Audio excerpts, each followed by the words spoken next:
Jong-un wants to meet. When do you want to meet with him? With who? You said the North Korean leader wants to meet. How soon would you? Yeah, we want to have a meeting. I like to have a meeting. I got along great with him. You know, you were there. We even had a press conference. He had his first press conference. Kim Jong-un had a press conference. This was a little different press conference. I said, have you done a press conference before? No. And you know what? He did great. It was a great press conference, actually. It was historic. I doubt he's done one since. But I said, would you like to meet the fake news? Because whatever you want to do. And they came in like you've never seen anything like it. And then he said, enough. And that was the end of the press conference. That was the end. It ended very rapidly. But I think he had a good time. I look forward to meeting with Kim Jong-un in the appropriate future. Would you consider reducing the number of U.S. forces in South Korea so that the United States can have more forces? Well, I don't want to say that now because we've been friends and we're friends. And look, we have a lot of people over there. We have over 40,000 troops in South Korea. As you know, South Korea agreed to pay for that during my last term. And then when Biden came in, they complained to Biden that I wasn't a nice person. And he agreed not to pay. He gave up billions of dollars. We were getting paid billions of dollars. But then Biden ended that for whatever reason. It's unbelievable that he did. But we have a very good relationship militarily. They would say, but we gave you land. I said, no, you didn't. You lease us land. There's a big difference between giving and leasing. And maybe one of the things I'd like to do is ask them to give us ownership of the land where we have the big fort. You know, we spent a lot of money building a fort. And there was a contribution made by South Korea. But I would like to see if we could get rid of the lease and get ownership of the land where we have a massive military base.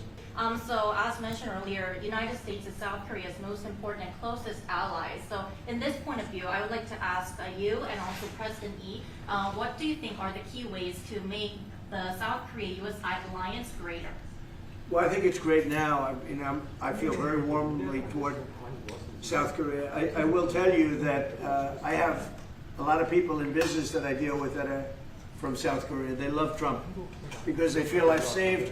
I think you would have had a nuclear war if I weren't. I think you would have had a nuclear war, North Korea and South Korea. I think it would have been a disaster.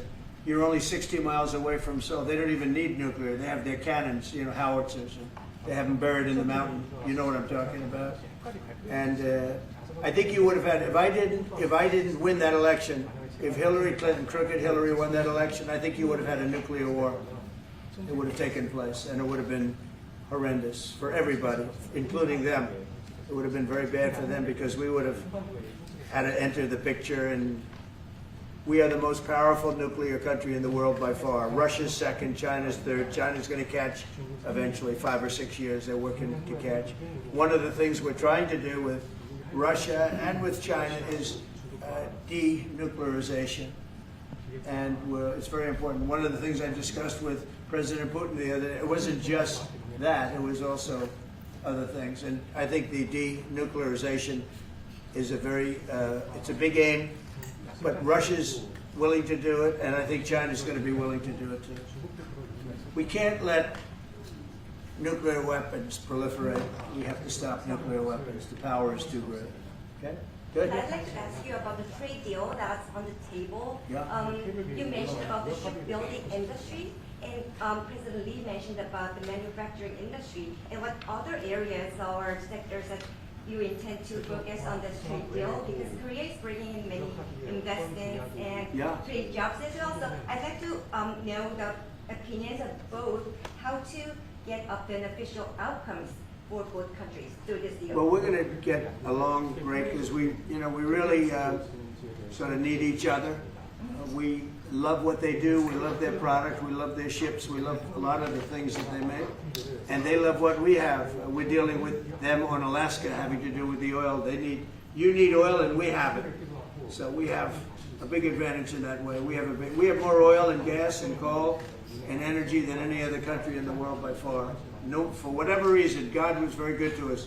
He gave us the greatest. And we're dealing with South Korea, as you know, in Alaska, and we're going to be making a deal, a joint venture with South Korea.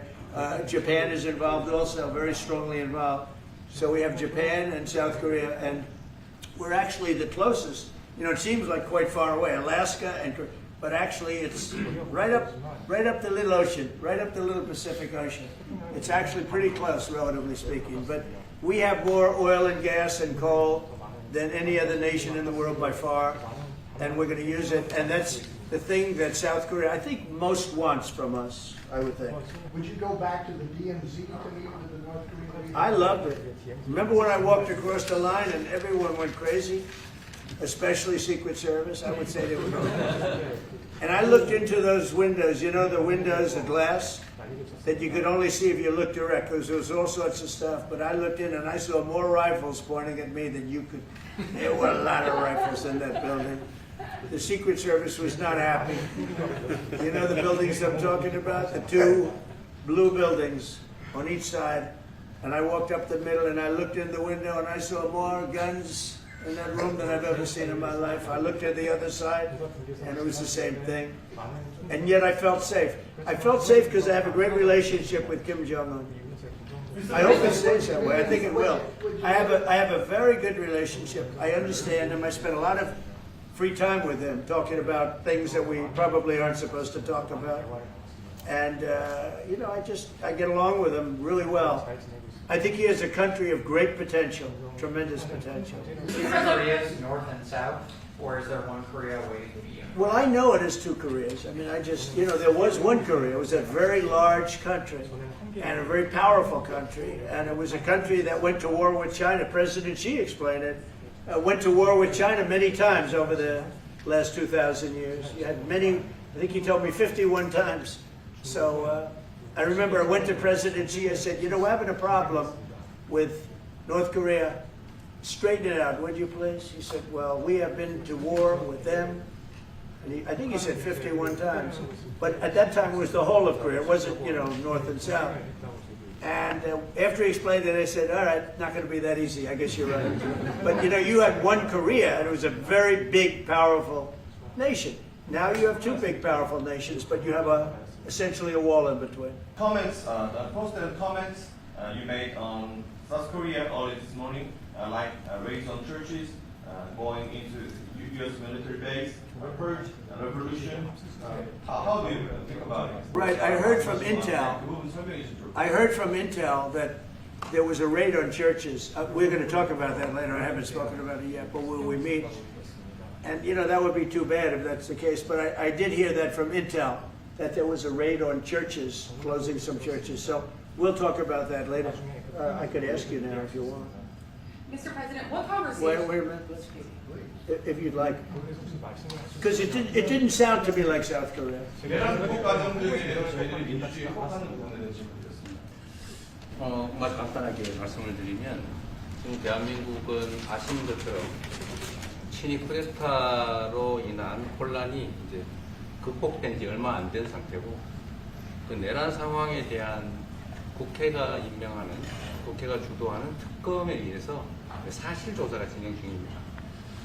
물론 저의 통제하에 있지는 않지만 하여튼 대한민국 검찰이 하는 일은 검사가 하는 일은 팩트 확인, 팩트 체크인데 미군을 직접 수사한 게 아니고 그 부대 안에 있는 한국군의 통제 시스템이 어떻게 작동했나를 확인한 것 같습니다. 나중에 좀 더 자세히 설명드리도록 하겠습니다.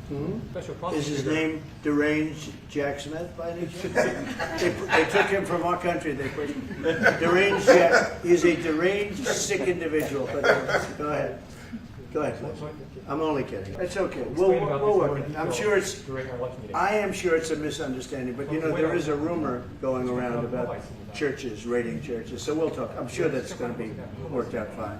Do you plan to attend APEC summit to be held in A Korea? summit in South Korea? Yes, South Yeah, I'd Korea love in to. November. I'd love to. Last time I spoke in front of your parliament, and I love doing that. Beautiful respect they had for our country, and a beautiful room. I remember how beautiful it was, and I enjoyed doing it. No, I could see going. I think I'm going for a trade meeting to South Korea pretty soon. You're hosting a trade meeting. So I can sneak away from that trade meeting and we'll go and do something for the president if he'd like me to do that, okay? But so we'll be going there fairly soon. If you attend, then it's good chance to meet up Kim Jong-un again, or 대기실기, then how do you think of You it? mean set them up together? Yes. That'd be interesting. We'll arrange a meeting between you and Kim Jong-un. Would you like that? I don't know. That's a very tough question right now. I don't know where that question is leading. Anyway, look, I get along great with Kim Jong-un, and if whatever I can do, having to do with South Korea and getting people together, you should get together, right?